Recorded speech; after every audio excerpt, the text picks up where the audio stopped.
Alright, thanks for coming back. We're working on the 2016 Hyundai Veloster today. Today's goal or project, or whatever you want to call it, will be to install the front sway bar, bushings, and end links.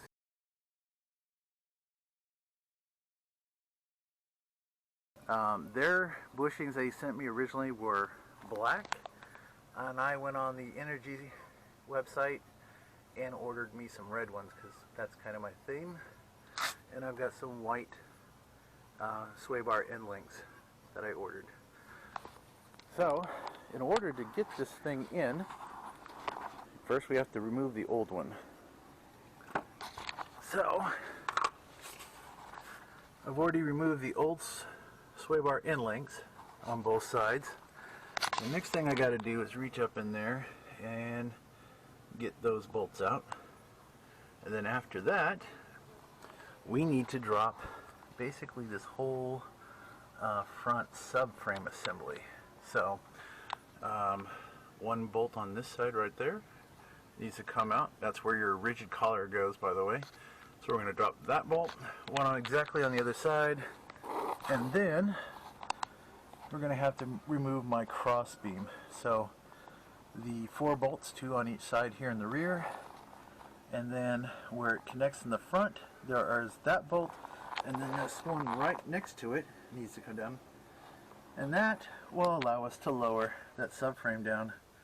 My exhaust is already removed because I'm putting a new exhaust on, so my videos are a little out of sync right now. I'm trying to do multiple things all at once, so apologize for the confusion. But yeah, you will need, if you are not planning on doing your exhaust, you will need to disconnect the exhaust from the cat pipe because you'll need to have some access. The other thing you're going to have to do is unbolt the steering rack, because from what I've found out, the sway bar has to be fished underneath.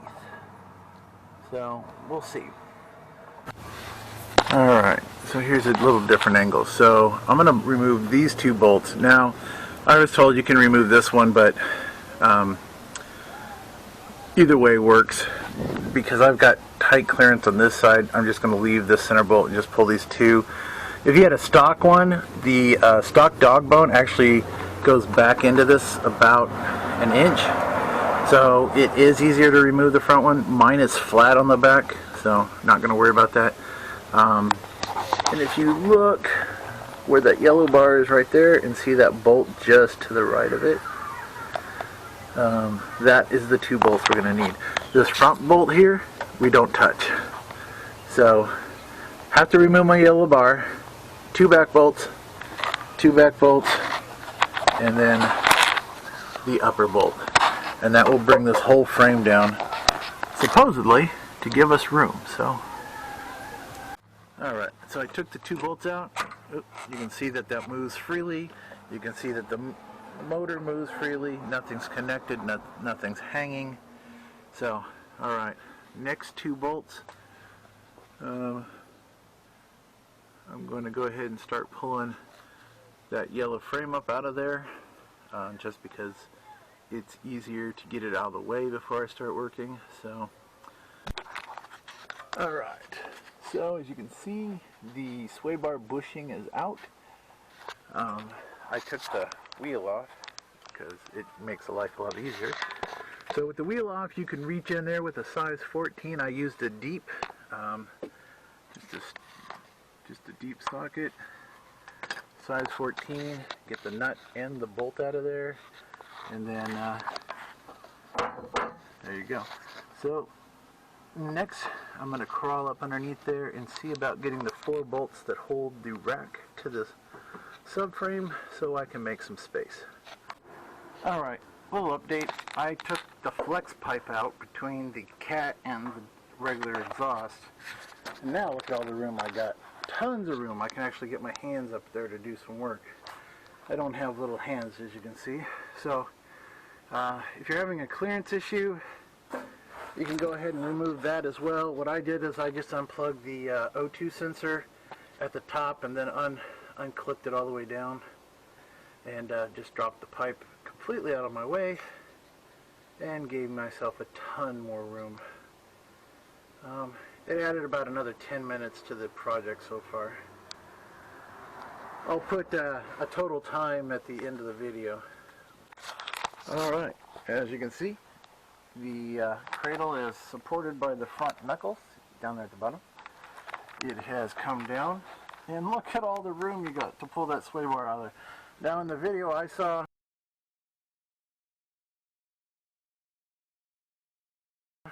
they did it on a ramp or a lift, and they were able to squeeze that bar maybe 2 inches. With it sitting down here on the ground, I can put my roll around jack back up underneath this, slide it all back up into place, and it is done deal. Alright, so I have the 4 corner bolts in, the back corner, not the one that my crossbar goes to, but the back corner and the uppers. They're all in finger tight, that's it. It's still resting on the jack, but it doesn't need to be there. This gives me room to put the rack bolts back in. Alright, so let's talk about this for a second. Alright, so once you drop this cradle down, you pull all that stuff out, what you're going to do is you're going to lay the sway bar back in here, and then you're going to figure out how to line up the 4 bolts of the steering rack back into the frame while maneuvering the sway bar. A trick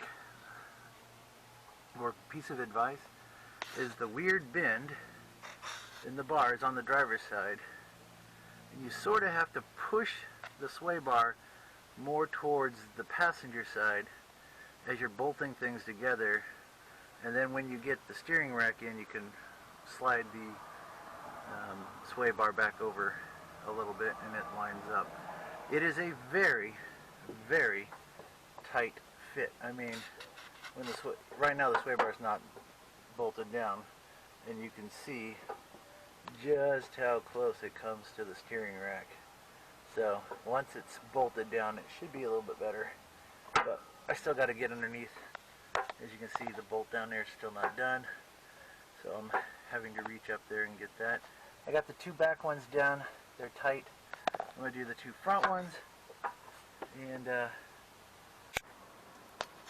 alright, so rack is back in and bolted down. Sway bar is just there. We're going to go ahead and get the brackets on it. Okay, so steering rack is tightened up. The sway bar is in and tightened up. What I did is, right before I snugged this down, I pushed this sway bar as far forward as I could go, and if you look, it just clears the steering rack, just barely. And it's like a hair. So, alright. So, next thing I'm going to do is I'm going to finish reinstalling the subframe. I'm going to get all the collars back in, lined up, and get my cross member back in.